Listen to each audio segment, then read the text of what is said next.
जय महाकाल साथियों, अभी मैं एक और नया गेस्ट जिसका नाम है सबाउद्दीन, एक मेरा और बहुत पुराने स्टूडेंट जो मेरे यहाँ 2013 से 2015 बैच में पढ़ा था। पिछले साल जो मैंने सेमिनार किया था उस सेमिनार में वो बिजी शेड्यूल होने के कारण नहीं आ पाया। तो आज इन्होंने कॉल किया कि सर मैं पटना में आ रहा हूँ और आपसे मिलने के लिए खास मैं पटना आ रहा हूँ। यहाँ हूँ। आज वो लेक्चरर है सीतामढ़ी में, अच्छे कॉलेज से उन्होंने एम फार्मेसी किया। एम फार्मेसी के बाद आज वो लेक्चरर पोस्ट पे कार्यरत है पिछले 6 महीना से। मैं मिलाने जा रहा हूँ आपको सबाउद्दीन। आज मिस्टर सबाउद्दीन, क्या हाल चाल? Thank you sir. Kusal Mangal? Yes sir. सब बढ़िया? सब बढ़िया सर। आप बताइए कि मेरे यहाँ किस बैच में पढ़े थे? सर मैं आपके यहाँ 2013-15 बैच में पढ़ता था। सही है कि गलत है? नहीं सर, सही है सर। बहुत सारे लोग वीडियो देखेंगे, कहेंगे कहाँ से उठा कर लाता है पुराना स्टूडेंट्स। नहीं सर, आपका ऑफिस वहाँ पे राठौर सर के बगल में। गुड। मतलब इट मींस कि मेरा कोचिंग 2012 में मैंने स्टार्ट किया था। Yes sir. आप 2013 से 2015 बैच में पढ़े थे। Yes sir. उस समय में स्टूडेंट की संख्या बहुत कम ही थी, लेकिन जितना भी था सब टैलेंटेड लड़का था। आज कहीं ना कहीं लगता है कि सब कहीं ना कहीं सेटलमेंट है, बातचीत होती है जी। सबका मुझे नाम भी याद है और सबसे बात भी होती है। सबसे बात होती है, सब आएगा। कुछ ना कुछ पिछले साल के प्रोग्राम में आया भी था और जो नहीं आया था वो अभी आ रहा है धीरे धीरे करके। मैं एक एक करके मैं मिलाऊंगा कि अभी तक मैं अपने लाइफ में कितने स्टूडेंट्स को सक्सेस किया हूँ, सक्सेस दिलाया हूँ। और सक्सेस ही नहीं, एक अच्छे पौधान पे और एक अच्छा हैंडसम सैलरी ले रहा है, इज्जत के साथ पैसा कमा रहा है। और मेडिकल सेक्टर में इससे बड़ा सेक्टर तो मुझे नहीं लगता कि कोई सेक्टर हो सकता है। तो मैं उन स्टूडेंट्स को भी करना चाहूँगा कि आप इनसे भी एक बार पूछ लीजिए, ये अपने बारे में बताएगा। आप कमेंट करके भी पूछ सकते हैं और ये अपना पर्सनल नंबर भी दे सकता है। और भी जो स्टूडेंट आएगा वो भी आपसे कोई पूछेंगे कुछ भी तो आप उसको भी वो बता सकता है। बट ये बताएगा कि मेरे यहाँ पढ़ा था, मैं कैसे पढ़ाया था, एनसीईआरटी पढ़ाता हूँ या नहीं पढ़ाता हूँ, ये सब सारी बातें ये बताएगा। जरा बताओ अपने बारे में। मेरा नाम शहाबुद्दीन है और मैं सर के यहाँ 2013-15 बैच में यहाँ पे पढ़ाई करता था 11-12 में। और मेरी क्लास 12 में admission BN college +2 school Patna में ही हुआ है। और आफ्टर कंप्लीटिंग माय 12th मैंने नीट के लिए ज़्यादा इंतजार नहीं किया और मैंने एडमिशन ले लिया बी फार्मेसी RVHS जयपुर में। और वहाँ से मैंने 2020 में बी फार्मेसी कंप्लीट किया और then I qualified for GPAT, वो एक ग्रेजुएट फार्मेसी एप्टीट्यूड टेस्ट होता है। थोड़ा जोर से बोलिए video. For a scholarship and after getting a scholarship I admitted in master in pharmacy from AKTU Lucknow in government university. And after completion of my masters in pharmacy in pharmacology subject, I joined a college of health education in Sitamarhi, Bihar, and I am currently working as an assistant professor or lecturer in Sitamarhi. Right. And my future plan is to do my PhD in pharmacology. क्योंकि मैं MBBS नहीं कर पाया, लेकिन मेरा ये आगे का ये व्यू है, पॉइंट है कि मैं ये कहना चाहता हूँ कि after completing my PhD in pharmacology मैं MBBS कॉलेज ज्वाइन करूँ और वहाँ पे बच्चों को पढ़ाऊँ एज ए प्रोफेसर। तो मेरे लिए एक सपना पूरा हो जाएगा कि MBBS नहीं कर पाया लेकिन MBBS वालों को पढ़ाऊँ। ये सबसे बड़ी अचीवमेंट होगा तुम्हारी। यहाँ तक पहुँचने में सर का बहुत बड़ा योगदान है, क्योंकि आउट ऑफ स्टेट जाने के बाद बहुत सारा लैंग्वेज प्रॉब्लम और बहुत सारा नॉलेज प्रॉब्लम झेलना पड़ता है यहाँ के बच्चों को, लेकिन हमें कोई परेशानी नहीं हुई बायोलॉजी से रिलेटेड। और हमने बहुत अच्छे से पढ़ाई की 2014, 2016 और 2020 में कॉलेज में, क्योंकि सर के द्वारा बहुत अच्छा हमको मिला था एजुकेशन। और आप लोगों से अपील है कि सर को ज्वाइन करें। और बायोलॉजी में सर बहुत ही अच्छे हैं, NCERT point two the point पढ़ाते हैं, लाइन टू लाइन पढ़ाते हैं और नीट के लिए सबसे best I will recommend you. अच्छा, तुम्हारे बैच में भी बहुत सारे ऐसे बच्चे होंगे जो कहीं न कहीं से छोड़ के आया होगा, जबकि मैं सच बताऊं तो 2012 में मैंने डॉल्फिन क्लास का इनॉग्रेशन किया था। और जब तुम आया था तुम्हें मैं बताया होगा, नहीं हम बताया होंगे आपको। पहले सर आप में ही ज्वाइन किया था सर। हाँ किया था, लेकिन आपके बैच में और भी बच्चे लोग आते होंगे, आए होंगे, डेफिनेटली आए होंगे। तो आप ये बताइए कि जब 2013 से 15 बैच में आप पढ़े थे, क्या मैंने एक भी चैप्टर को छोड़ा था? नहीं सर लाइन में लाइन पढ़ाते थे और कहीं पे अगर प्रैक्टिकल भी आता था तो मैं प्रैक्टिकल भी करवाते थे 100%। इसमें कोई दिक्कत नहीं है, कोई नहीं है। रैट का प्रैक्टिकल मैंने कराया, ब्लड ग्रुप का कराया, मैंने हार्ट साउंड सुनाया, BP कैसे मापा जाता है उसको मैंने दिखाया। मैंने A to Z लगभग जितना प्रैक्टिकल होता है, फ्लावर की बात करूंगा तो फ्लावर, रूट, स्टेम, लीफ, मैंने जितना भी प्रैक्टिकल होता है मैंने सब कराया। हमने सर ये सब ब्लड ग्रुप का किया था और BP मेजरमेंट का किया था और सर डाइसेक्शन करके हमने ये रैट पे किया था उसका इंटरनल ऑर्गन्स के बारे में। कॉलेज में जाने के बाद तुमको क्या फील हुआ? मेरा पढ़ाया हुआ प्लस मेरे द्वारा सिखाया हुआ चीज वहाँ पे कितना तुमको काम है? कॉलेज में कितना काम? जाने के बाद यही होता है सर कि बिहार के बच्चों में मोस्टली सर ये होता है कि लैंग्वेज का थोड़ा सा इशू आ जाता है, पर्सनालिटी का थोड़ा सा इशू आ जाता है, और ठीक। क्योंकि हम बिहार से हैं तो थोड़ा सा इन्फीरियर लोग फील कराते हैं। और हम लोग के पास एक ही ऑप्शन बचता है कि सर हम वहाँ पे अपने नॉलेज के वहाँ पे दिखा के हम वहाँ पे डोमिनेंस दिखाएं अपना। तो सर क्योंकि 12 में मैंने सर यहाँ से बायोलॉजी पढ़ा था और बायोलॉजी से रिलेटेड हमारा सब्जेक्ट था फर्स्ट सेमेस्टर में एनाटॉमी फिजियोलॉजी, तो सर हमें कोई दिक्कत नहीं हुई क्योंकि बायोलॉजी अच्छे से पढ़ा था यहाँ से। तो बायो में तो कहीं से कोई परेशानी नहीं? सर कोई दिक्कत नहीं। तो आप आने वाला बच्चों का के बारे में तुम क्या बताना चाहोगे कि यहाँ पढ़ना चाहिए कि नहीं पढ़ना चाहिए? सिलेबस टाइम से कंप्लीट होता है, एनसीईआरटी पढ़ाते हैं, हर एक बच्चे पर क्लास में ध्यान देते हैं कि नहीं देते हैं? डाउट अगर हो गया किसी को तो हम क्लास में डिस्कस कर देते हैं, क्लास में आज़ादी है पूछने का कि नहीं है? उस समय भी था, अभी भी है। सर आज़ादी तो इतनी है कि सर आप पर्सनली सर से मिल सकते हैं, बहुत सारी जगह पे क्लास के बाद मिलना भी नहीं होता है लोगों से। हाँ। और रही बात सिलेबस की, तो सर सिलेबस एकदम टाइमली कंप्लीट कराते हैं क्योंकि सर एनसीईआरटी पे फोकस करते हैं, और एम्स का क्वेश्चन हो, नीट का क्वेश्चन हो, सारे क्वेश्चंस 99% ऑफ द क्वेश्चन आते हैं एनसीईआरटी से।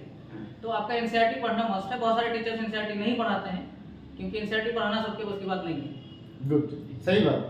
क्योंकि एनसीईआरटी का जो लाइन होता है ना वो अपने आप में एक माने डिफिकल्ट होता है, उसको एक्सप्लेन करने में टीचर को हालत खराब रहता है। उसको एनसीईआरटी का एक वर्ड को अगर हम तोड़ते हैं तो कम से कम 2-3-4 लाइन में आ जाए, और लाइन बाय लाइन। हाँ, और नीट में 90 का 90 क्वेश्चंस एनसीईआरटी का लाइन से आता।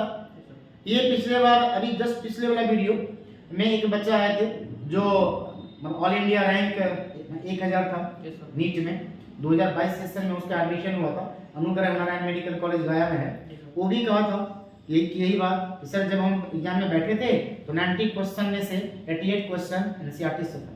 तो वो बच्चा मेरे क्लास से भाग के गया था, फिर एग्जाम में बैठा, फिर नहीं हुआ सिलेक्शन, फिर मेरे यहाँ दोबारा आया, ये वो बच्चा भी था। तो बच्चों को थोड़ा सा पटना में बिलीव नहीं होता है कि कौन टीचर बेस्ट पढ़ाते हैं, कौन टीचर एनसीईआरटी को डिफाइन करते हैं, कौन टीचर प्रैक्टिकली थ्रू पढ़ाते हैं। तो ये चीज़ बच्चा को थोड़ा सा माइंड में लगता है। अभी जस्ट एक इंक्वायरी आया था, तो ये कोई दूसरा क्लासेस में पढ़ रहे थे उधर, तो कहा कि सर वहाँ पे अभी तक आधा भी कंप्लीट नहीं हुआ सिलेबस, अभी ना जस्ट आधा घंटा, तुम्हारे आने से आधा घंटा पहले, थोड़ा सा पहले था तो मैं उससे तुमको मिलवा भी देता, लेकिन हो नहीं पाया, कोई बात नहीं। तो उन्होंने भी कहा कि सर डेमो करना है। मुझे बड़ा खराब लगता है जब कोई बच्चा कहता है कि डेमो करना है सर, तो वो डेमो इसलिए मांग रहा है कि सर एक्चुअली ऑलरेडी मेरा पैसा कहीं ना कहीं फंस चुका है, तो सर दोबारा डर होता है देने के लिए। क्योंकि हाँ, मैं जिस ऑफिस में जाता हूँ सारे ऑफिस वाले कहते हैं कि मैं अच्छा पढ़ाता हूँ, मैं एनसीईआरटी पढ़ाता हूँ, मैं यहाँ से मेडिकल होता है, बट सर बिलीव नहीं हो पाता। तो वैसे स्टूडेंट्स के लिए आप क्या कहेंगे कि भाई वी के रैप पर ट्रस्ट करो, बिल्कुल ट्रस्ट करो, एनसीईआरटी पढ़ाते हैं, रगड़ के पढ़ाते हैं, लाइन बाय लाइन पढ़ाते हैं, इसमें कोई संदेह नहीं है। फर्स्ट ऑफ ऑल तो हम ये कहना चाहेंगे कि कई बार बच्चों को ये पता नहीं चलता है कि सर हम डेमो मांग रहे हैं, कि सर के पास 13 साल का एक्सपीरियंस है और बच्चे 13 साल 14 साल में आते हैं और उनकी उम्र होती है 13 साल, को कहते हैं सर को कि डेमो दीजिए। तो ये तो सबसे खराब बात है कि आप एक टीचर को बोलते हैं डेमो दिखाने के लिए जो आप उसके बारे में कुछ भी नहीं जानते हैं।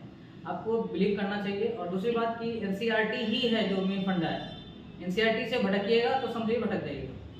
कि और सर एनसीईआरटी पढ़ाते हैं तो इससे बेस्ट आपको कहीं नहीं मिल सकता है। और सर के पास तो डिजिटल बोर्ड भी है, उस समय हमारे पास डिजिटल बोर्ड भी नहीं था। अभी तो जस्ट 2-3 महीने पहले डिजिटल बोर्ड लगाया है, उससे पहले डिजिटल बोर्ड का मैंने उतना ये भी नहीं। और इन फ्यूचर सर का प्लान है कि आपके रिवीजन पर्पस के लिए अगर क्लास आपकी छूट जाती है, लाइव क्लास छूट जाती है ऑफलाइन में, तो आप ऑनलाइन भी देख सकते हैं रिवीजन के लिए। हाँ, ऑनलाइन में मैं वीडियो लगातार कंटिन्यू करूँगा उसको। अभी थोड़ा सा सेटअप में कुछ कमी है, सेटअप कंप्लीट हो जाएगा तो आप लोगों को ऑनलाइन वीडियो भी मिलेगा, बट धीरे धीरे मिलेगा, है ना। मैं कोई भी काम स्थिरता से करता हूँ, धीरे धीरे करता हूँ, लेकिन आप तक मैं पहुँचूंगा और हर एक बिहार वासियों तक, इंडियन तक मैं पहुँचूंगा, लेकिन धीरे धीरे पहुँचूंगा। लेट से हुई है लेकिन मैं पहुँचूंगा जरूर। बच्चों को सर पता नहीं होता है, क्योंकि हम भी पढ़ने में जब आए थे तो हमको ये नहीं पता होता था कि हमको अभी एग्जैक्टली क्या करना चाहिए, और वही कमी रह जाती है जब कोई गाइडेंस अच्छा नहीं मिलता है तो लोग भटक जाते हैं। तो एक ये भी चीज़ है, अभी बच्चा आए थे तो हमको याद आया गाइडेंस से, वो बच्चा कह रहा था कि सर हमें ऐसे शिक्षक की तलाश है जो क्लास में ना केवल पढ़ा देता है, वो मोटिवेट भी करता है, करियर के बारे में बताता हो कि इन फ्यूचर मुझे करना क्या है, बायोलॉजी में स्कोप क्या क्या है, कौन कौन स्कोप में कितना पैसा है, कितना पैसा दे के पढ़ना पड़ता है, सरकारी फी क्या है, प्राइवेट कॉलेज का फी क्या है, कितना साल का कोर्स है, उसके बाद सरकारी नौकरी की अपॉर्चुनिटी क्या होती है, कब तक होगी, कैसे होगी, इस सब के बारे में मेरी बच्चे को जानकारी नहीं होता है। हाँ नहीं मिल पाता। लेकिन मैं तुम लोगों के बैच में भी कहता था कि बेटा मेडिकल एक ऐसा फील्ड है जिसमें आपको 3 अपॉर्चुनिटी हमेशा मिलता है। एक सबसे पहला अपॉर्चुनिटी है जो आपको सरकारी कॉलेज में पढ़ने को और सरकारी कॉलेज में सेवा करने का मौका मिलेगा। दूसरा, प्राइवेट कॉलेज में सेवा करने का मौका मिलेगा। तीसरा, अगर दोनों में से कहीं नहीं जाना है, सिर्फ मालिक बनना है, तो आप अपना क्लिनिक खोल करके बैठिए और आप हजारों लाखों पर डे कमाइए। अपॉर्चुनिटी है तो मेडिकल से ज्यादा अपॉर्चुनिटी सेक्टर में है। अभी तो हमारे इंडिया में बहुत सारे अभी डॉक्टर्स की कमी है और आप लोग के पास अच्छा अपॉर्चुनिटी है, अपने सपने को पूरा कीजिए और देश में सेवा कीजिए और सर के साथ जुड़िए। सर के साथ जुड़िए, विश्वास करके, आंख बंद करके 2 साल जुड़िए और आप यहाँ से नीट का काम पूरा कीजिए। डेफिनेटली अगर मेरे साथ लेबर कर लिया तो गारंटी होगा कि नहीं होगा? बिल्कुल होगा। मेरा जो कुछ रूल्स रेगुलेशन है उसको फॉलो करेगा बच्चा। क्योंकि सर इस उम्र में बच्चों को ये नहीं पता होता है कि हमको अभी क्या करना चाहिए, कहाँ करना क्या। तो अपना दिमाग को बंद करो और जो सर जैसे कहते हैं उसको चुपचाप आंख बंद करके फॉलो करते चलो। 2 साल के बाद, 4 साल के बाद पता चलेगा कि हमने सही सर की बात मानी और हमने सही किया। हाँ, सर के बात मानने के बाद, सर से जुड़ने के बाद, सर के यहाँ पढ़ने के बाद, सर का जो मोटिवेशन क्लास होता है कभी कभी, जो करियर काउंसलिंग क्लास होता है कभी कभी, वो हमारे लिए कितना इफेक्टिव रहा है। और सर वेरी ग्राउंडेड है, देख लीजिए 13 साल 14 साल हो गया और हम सर से उसके बाद पहली बार मिल रहे हैं और सर बिल्कुल फ्रेंडली है कि नहीं है? उसी अफेक्शन के साथ सर मिल रहे हैं, तो इसमें कोई दिक्कत नहीं है। आपको पर्सनल लाइफ में दिक्कत हो, डेली लाइफ में दिक्कत हो, घर से दिक्कत हो, पढ़ाने में दिक्कत हो, पढ़ाई में दिक्कत हो, सर से बिल्कुल बात करिए एकदम खुल के, आपको बिल्कुल हेल्प करेंगे। हाँ, थैंक यू। फिर मिलते हैं एक और नए गेस्ट के साथ, एक नया अगला वीडियो में। एक अगला जो वीडियो होगा, जो एक मुझे लगता है कि जो अभी वो CHO पोस्ट पर मधेपुरा में कार्यरत है, शायद प्रीति तुम्ही लोग के बैच में थी, अभी वो ऑफिसर है CHO, कम्युनिटी हेल्थ ऑफिसर। वो मुझे कल कॉल की थी कि सर मैं नेक्स्ट वीक पटना आ रही हूँ और आपसे मैं पक्का मुलाकात करूंगी। उसके नाम से भी अवार्ड बन के रखा हुआ है। फ्रेंड है प्रीति। हाँ, तो आपके बैच से ही वो है, मतलब आपके बैच में ही वो पढ़ी थी। अभी वो मधेपुरा में CHO के पोस्ट पे है और उससे उसका भी वीडियो मैं बनाऊंगा और आप तक मैं पहुंचाऊंगा। तब तक के लिए धन्यवाद। कभी कभी मेरा वीडियो देखते रहिए और थोड़ा लोगों तक पहुंचाते रहिए, ताकि बच्चे को अच्छा टीचर और एक अच्छा NCERT को पढ़ाने वाला एक अच्छा गाइड की जरूरत होती है। जो यहाँ पे टीचर केवल पैसा लिए पढ़ा दिए, ऐसी मेरे यहाँ नहीं है व्यवस्था। मेरे यहाँ पैसा के साथ साथ NCERT पढ़ाएंगे, पूरा गाइड भी करेंगे, कैरियर काउंसलिंग का क्लास भी देंगे, मोटिवेशन का क्लास भी देंगे। अगर आपके लाइफ में किसी तरीके का कोई प्रॉब्लम हो गई है तो आप हमसे बेझिझक शेयर भी करते हैं और कर सकते हैं। बच्चे लोग पूछते भी हैं, मैं उनको रास्ता भी दिखाता हूँ। धन्यवाद, thank you, best of luck.